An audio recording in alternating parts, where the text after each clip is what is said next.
He called all of us over there. So this man offered us a job. We didn't even know how much we'd be making or what we would even be doing. I was 14 when I got my first job, and this wasn't your normal job. I was recruited. I played outside a lot growing up. Whether it was football, basketball, manhunt, we even had BB gun wars. Me and my friends, we noticed this blue van that was trailing us in the neighborhood, and it kept going in circles. So the van had finally stopped, and it was this heavy-set guy. He said his name was Travis. He was hanging out the door, slouts. He called all of us over there. So this man offered us a job. We didn't even know how much we'd be making or what we would even be doing, but we were just excited about the thought of making money. Keep in mind, we're like 13, 14 years old. Now me, I was already sold on the idea when he told us we could get paid every week. It was sketchy, but I was young at the time and I was just thinking about that money. He told me and my friends we could start that following week. All we had to do was memorize the script he gave us and dress decent, at least wear a collared shirt and some pants.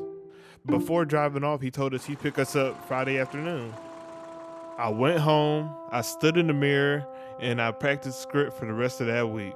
Then came the day when Travis came to actually pick us up. It was me and my friends, we're gonna call them T and K. When we got in the van, Travis finally gave us the rundown of what we actually would be doing on this job.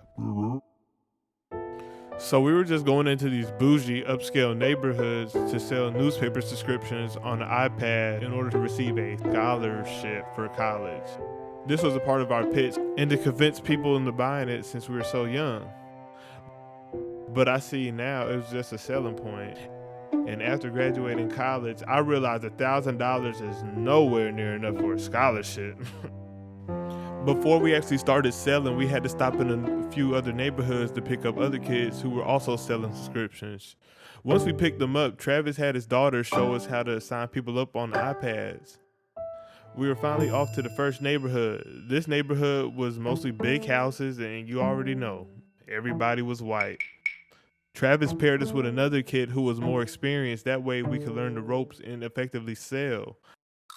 I ended up getting paired with his daughter. Now, before we actually got out the van, Travis gave us one important rule, and that was to not accept any donations from anyone. She got one side of the street, and I got the other. And then from there, we just go door to door. By the time we finished that neighborhood, I ended up signing up 3 people, while she had 4. Travis came to pick us up, and we got back in the van. I look around and I see all the other kids had pockets full of cash, and I realized they were taking donations from people. Even his daughter was. So I guess all the kids were on the same page, just don't let Travis find out. And of course nobody was gonna snitch. But fast forward into that Friday after my first week of working, I finally got my first check and I seen it was a little over $300. I thought I was so rich. I immediately went to the mall with my friends and I bought me some of those new KDs that just came out, and I also got some new clothes. I worked every weekend with Travis up until I moved from the area. But one thing that I could say I learned working with him that summer is it taught me how to be more comfortable talking to people and helped me learn how to sell. I even use those skills today for my own business.